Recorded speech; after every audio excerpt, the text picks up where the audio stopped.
पसंत आहे मुलगी, पसंत आहे मुलगी. माई, जवसाची चटणी करायची का? करा. आता काय काय करायचं ते करा. काय झालं माई? वर मलाच विचारतेस काय झालं? उर्मी तुम्हाला काही बोलली का? उर्मी कशाला बोलेल? यांनी सांगितलं मला. दादा? यांनी ऐकला नवरा बायकोचा प्रेमळ संवाद तुमचा. बापरे. काय ग कुमू, बाईच्या जातीला शोभतं का असं हे शब्दाला शब्द वाढवून वाद घालत बसणं? ते नवऱ्याशी तर चिडला नवरा तर आपण गप्प बसावं की? त्यात छिद्र पडतात का आपल्या अंगाला? अगदी एक शब्द खालीच पडू द्यायचा नाही असं थोडंच आहे. राग मानू नकोस, पण माझी आदिती असती तुझ्या जागी तर तिलाही मी हेच सांगितलं असतं. आता पुरुष माणसाला येतो चटकन राग, बाईच्या जातीनं थोडं नमतं घ्यावं की. अगदी बरोबरी कशाला करायला पाहिजे? माई, मी त्यांना काहीच बोलले नाहीये. तर काय रामला काही वेळ लागले का उगाच असं रागराग करायला? माई, मी त्यांना फक्त इतकंच म्हणाले की ओला टॉवेल तुम्ही पलंगावर ठेवू नका. मग पडतो चुकून एखाद्या वेळेला तर काय लगेच तू कायदा दाखवणार आहेस का? यांच्याकडूनही राहतो बरेचदा पलंगावर पंचा, तर मी काय तेवढ्यावरून जीव काढायचा त्यांचा? आणि एवढा वाद घालत बसण्यापेक्षा चटकन उचलून वाळत घातलेला परवडतो. असं वागू नये ग कुमू. काय वाटेल तुझ्या बाबांना हे ऐकून? माई, माई माझ्या बाबांना ह्यातलं काही सांगू नका. हात सोडते हवं तर. अगं काही कुणी सांगत नाहीये तुझ्या घरी हे, पण मला तुझं हे वागणं अजिबात पटलेलं नाही एवढं मात्र खरं. अगं असं काठीनं पाणी शिवून काय कुठे संसार होतो? एवढ्या तुमच्या पत्रिका दोघांच्या छान जुळल्या, लग्न छान झालं, आणि आता तुम्ही असे लहान मुलासारखे भांडत बसता. शोभतं का तुम्हाला तरी हे? आम्ही बाई असं कधी वागलो नाही आणि आम्हाला काही हे पटत नाही.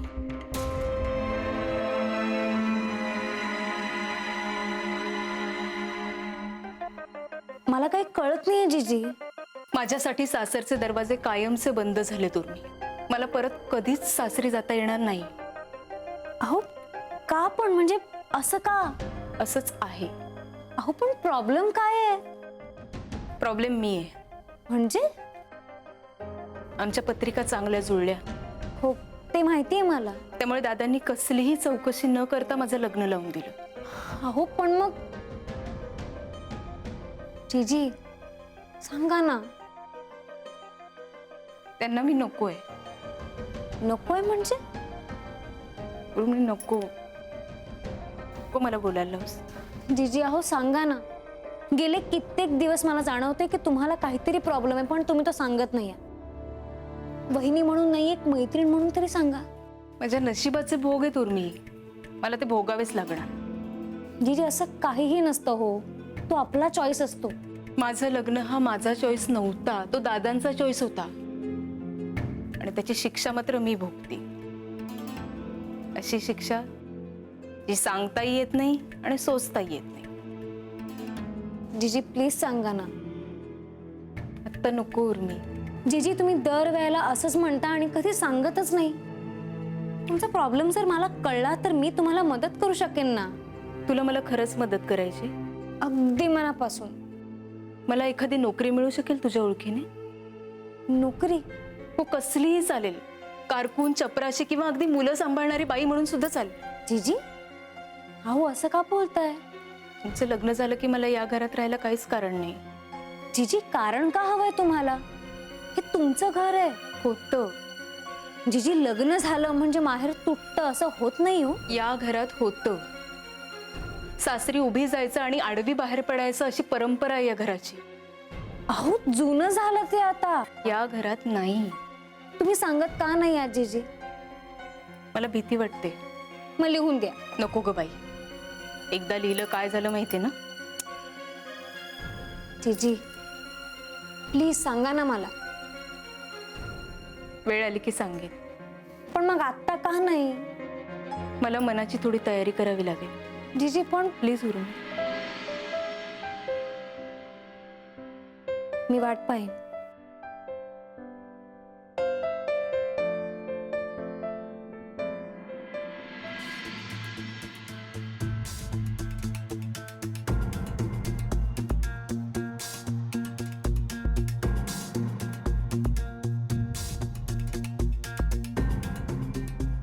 अगं आत्या, एखाद्या दिवशी पकडली गेलीस ना तू. मी हुशारीने चोरी करते. त्या गुरुमीची बारीक नजर असते. मग काय झालं, ती असेल मोठी शहाणी, पण मी पण 12 गावचं पाणी प्यायलीये. इतक्या सहजासहजी नाही हातात लागणार तिच्या. खूप दिवसात घरात काही राडा झाला नाहीये ना?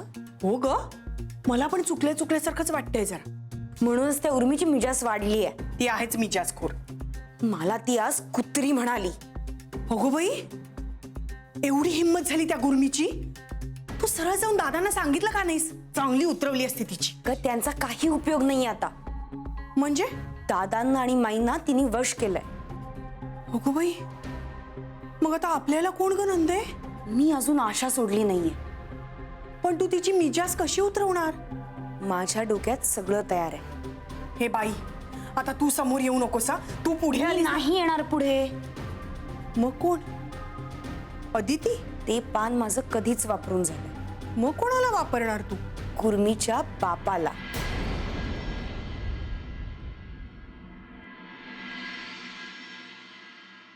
उर्मी, काय रे, उशीर झाला आज? हो आज बरेच लेक्चर्स होते. बर, तुझा फ्रेश होऊन घे, मी चहा ठेवते. नाही मला चहा नकोय. मग खाणारच का काही? नाही नको, जेवण जात नाही मग. बर, ऐक ना, मला तुझ्याशी जरा बोलायचंय. बोल की. भाऊशी बोललो मी. माफी मागितलीस का? हो. काय म्हणाले? पण माझ्यावर फार चिडला नाहीच आहे तो. म्हणजे कुमुद वहिनींवर चिडलाय. कशावरून? मी विषय काढला तर तो जायला निघाला. तू त्यांचा विषय नक्की कसा काढलायस? अगं मी त्याला नेहमी म्हणतो की मठाचा प्रतिनिधी म्हणून माझ्याशी बोलू नकोस, एक भाऊ म्हणून बोल. तर त्यावर तो मला म्हणाला की माझं कर्तव्य जास्त महत्वाचं आहे. मी त्याला म्हणलं अरे नातंही महत्वाचं आहे. तर मला त्यावर म्हणला की एक मुलगा म्हणून, एक भाऊ म्हणून मी कुठेही कमी पडलो नाहीये. त्यावर मी त्याला सांगितलं की अरे तू एक नवरा सुद्धा आहेस. तर तो जायला लागला. मी त्याला म्हणलं की आपण बसून हा गुंता सोडवूयात. तर मला म्हणला गोष्टी सोडवण्यापेक्षा हे सोडलेलंच बरं. बाप रे वासू. आणि भाऊ कधीही रागाच्या भरात वगैरे बोलत नाही. त्याचं जे ठरलेलं असतं तेच तो बोलतो. पण म्हणजे पुढे ऐक, हे माई दादांना माहितीये. दादांना कोणी सांगितलं? त्यांनी स्वतः ऐकलंय. आता काय दादा मध्ये पडणार. मग काय, हे सगळं खूप मोठं होणार. वासू, आपण लवकरात लवकर काहीतरी करायला हवा. अरे बोल ना. उर्मी, मला आता काहीही सुचत नाही. माझं तर डोकंच चुन्न झालंय. तू एक काम कर, तू एक कप चहा ठेवच, मी आलो जरा फ्रेश होऊन.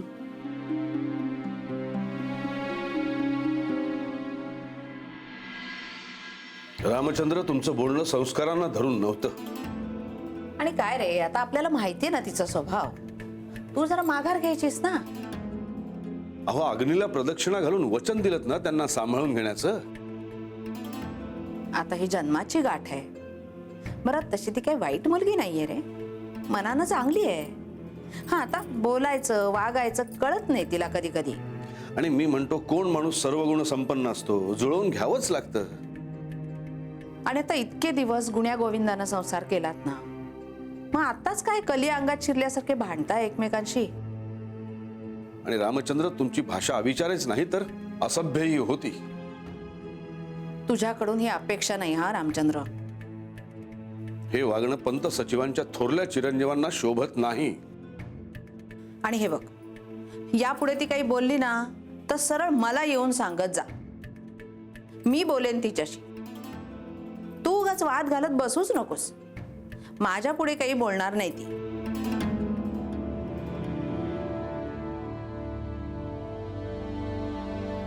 तुम्ही काहीच बोलत नाही आहात. चूक झाली दादा. चूक करून विचार करण्यापेक्षा चूक करण्याआधी विचार केला असता तर जास्त चांगलं झालं असतं. असू दे, होतं असं कधी कधी. देवासारखे देव सुद्धा चुकतात. आपण तर काय साधी माणसं आहोत. यापुढे लक्षात ठेव म्हणजे झालं. दादा, तुम्हाला पुनर्वसूनी सांगितलं? नाही, माझ्या कानांनी ऐकलंय मी. म्हणजे मी तुमच्याशी बोलायला आलो होतो तेव्हा तुमचा हा सुखसंवाद आमच्या कानावर पडला. क्षमा करा दादा, माझ्याकडून तुम्हा दोघांना त्रास होईल असं वागणं झालंय. यापुढे मी दक्षता घेईन. दादा, काय काय बोलायला आला होता तुम्ही? हेच की धाकट्या सुनबाईंना एवढ्यात माहेरी पाठवण्याची गरज नाहीये. काय रे, कसला विचार करतोयस? धाकट्या सुनबाईंना नाही, पण मोठ्या सुनबाईंना माहेरी पाठवण्याची गरज आहे.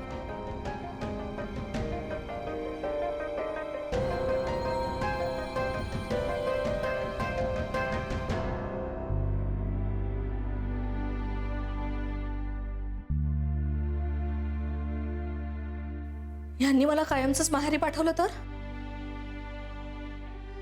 असं काही होणार नाही. ह्यांचा ना काही भरोसा नाहीये.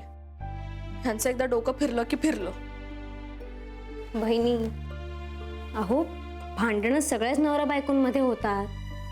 मला खूप भीती वाटते ग. ह्यांचं म्हणजे कसं आहे ना, जुळलं तर सूत नाही तर भूत. तुम्ही नका काळजी करू. उर्मी, मी माहेरी नाही ग जाऊ शकत. माझ्या माहेरी खरंच खूप अडचणी आहेत. अहो पण तुम्हाला कोणी सांगतंय का माहेरी जायला? तुम्ही बघा पुनर्वसू भाऊजी, हे दादांकडे जाणार आणि सांगणार हिला माहेरी पाठवा म्हणून. मी ओळखते ना त्यांना चांगलं. वहिनी, भाऊला तुमच्या आधीपासून ओळखतो की नेहमी. तुम्हाला मनापासून माहिती आहे ना काय आहे ते खरं. तुम्ही फक्त मला बरं वाटावं म्हणून सांगताय. माई, कुमुद, चल, तुला याने बोलवलंय. काय झालंय माई? अरे बाबा, झालंय तेच निस्तरतोय. म्हणजे तो मुलगा एक डोक्यात राग घालून बसलाय. वहिनी, मी आहे तुमच्याबरोबर. मी पण येतो. पण वहिनी, मी असेपर्यंत तुम्हाला कोणीही या घरातून बाहेर काढणार नाही. मी शब्द देतो तुम्हाला. चला.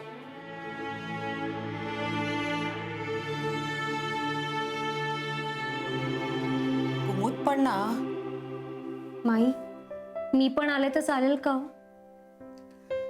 तू या घरातलीच आहेस, तुझ्यापासून काय लपवायचं. चल, येतोय.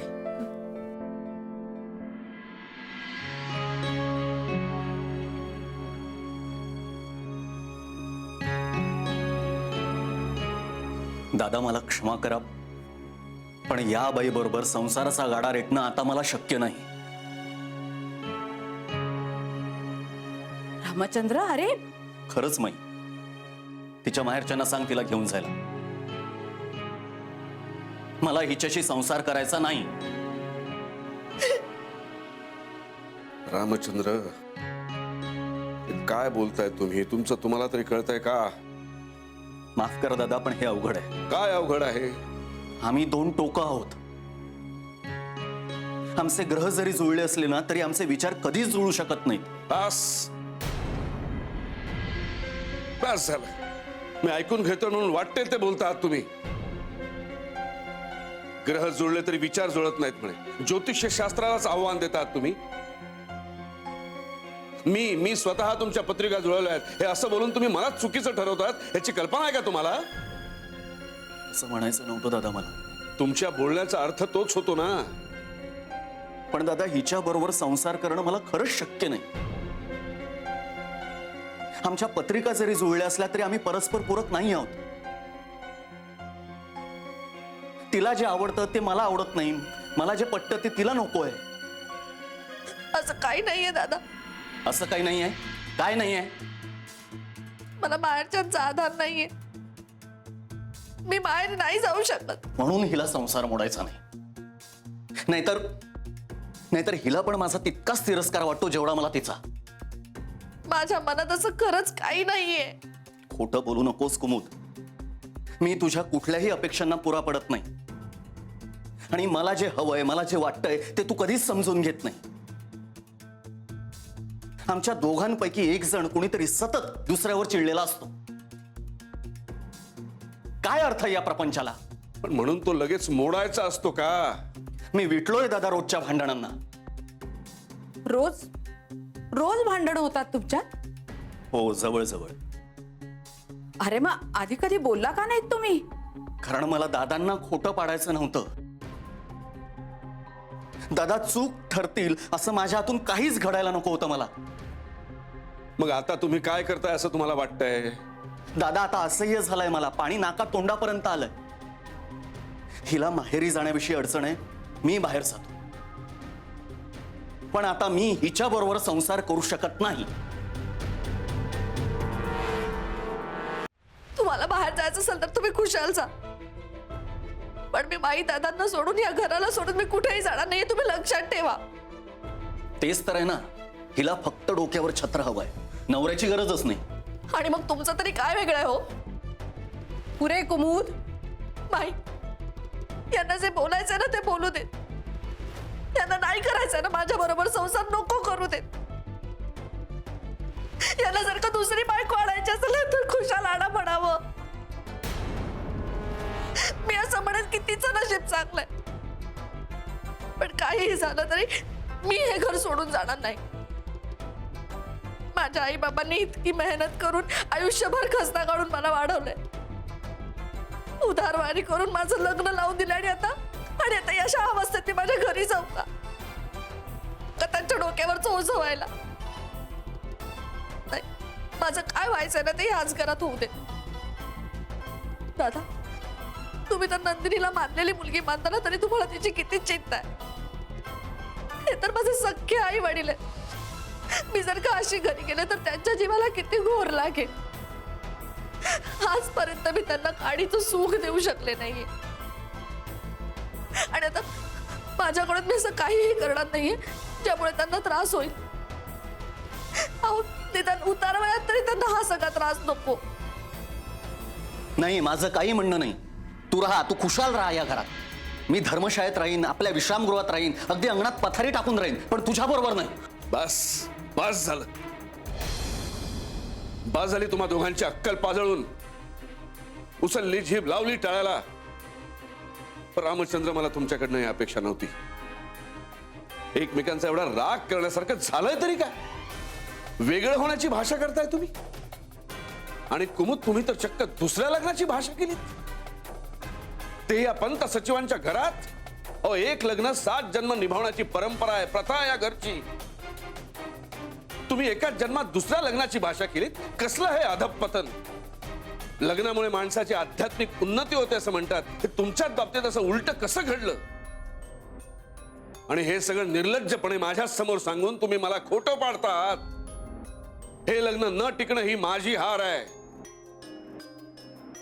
ज्योतिषशास्त्राच्या ज्ञानाला आव्हान देतात तुम्ही, ते होणार नाही. कळतंय का तुम्हाला मी काय म्हणतोय ते? अरे, देवा ब्राह्मणांच्या साक्षीनं लग्न झालंय तुमचं, ग्रह नक्षत्र बघून. तुम्ही चिडू नका, शांत राहा. यांना जायला सांगा. आत्ताच्या आत्ता माझ्या नजरेसमोरून दूर व्हा म्हणाव. दादा, मला निघा तुम्ही.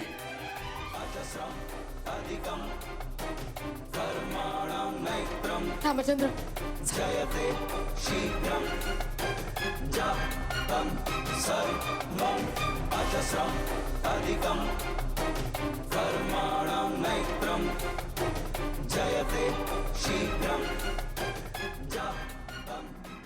या माणसाला कधीच काही वाटलं नाही माझ्याबद्दल.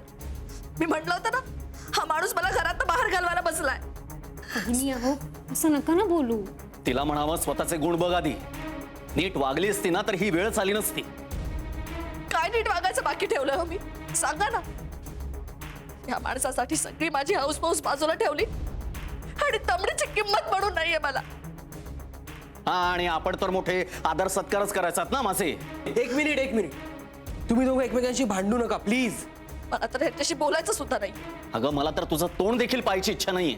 तुम्ही दोघं दादामाईंचा विचार करणार आहात की नाही? त्यांचा विचार करतोय म्हणूनच गप्पा बसलोय, नाहीतर केव्हाच घर सोडून निघून गेलो असतो. दादाबाईचा तेवढा विचार आहे तुम्हाला, आणि माझ्या आई बाबांचं काय? बहिणी आहोत, तुम्ही आता या भांडणाला वेगळं वळण देऊ नका प्लीज. तिला बोलायचं भान कुठे असतं?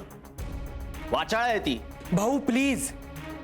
उर्मी, तू माझ्या खोलीत येशील का? का आता का? तिला गरज होती तर तेव्हा तर तुला नको होती ती. हो, वाटेल ते बोलू नका. उर्मी, असं काही नाहीये ग. खोटं बोलू नकोस. खोटं बोलते ही. एक नंबरची स्वार्थी बाई आहे. आणि तुम्ही मोठ्या धर्मराजाचे अवतार आहात ना. बहिणी, आपण एक काम करूया का, मी येते तुमच्या खोलीत. हा खरंच हो. आणि भाऊ तू माझ्या खोलीत ये. नाही नको, मी अरे भाऊ, माईला आजार आणि दादांना मनस्ताप होऊ नये असं वाटत असेल ना तर ऐक माझं. तुला कळत नाहीये का भाऊ? अरे माईंच्या अशा अवस्थेत तिचा बीपीचा आणि तब्येतीचा त्रास पुन्हा सुरू व्हावा असं वाटतंय का तुला? नाही नाही, माईंसाठी मी काहीही करायला तयार आहे. मी माहेरी जाणार नाही हं? तेच म्हणतोय मी. उर्मी, तू कुमुद वहिनींच्या खोलीत जा. आणि भाऊ तू माझ्या खोलीत चल. हो, पण तुमच्या लग्नापर्यंतच. बघू, पुढचं पुढे बघू आपण.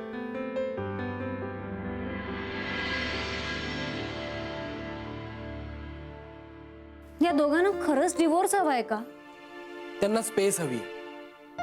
त्या दोघांचं प्रेम आहे एकमेकांवर, त्यांचं त्यांनाच कळत नाहीये. ते दूर राहिले की आपोआप जवळ येतील. मला टेन्शन दादांचंच आहे.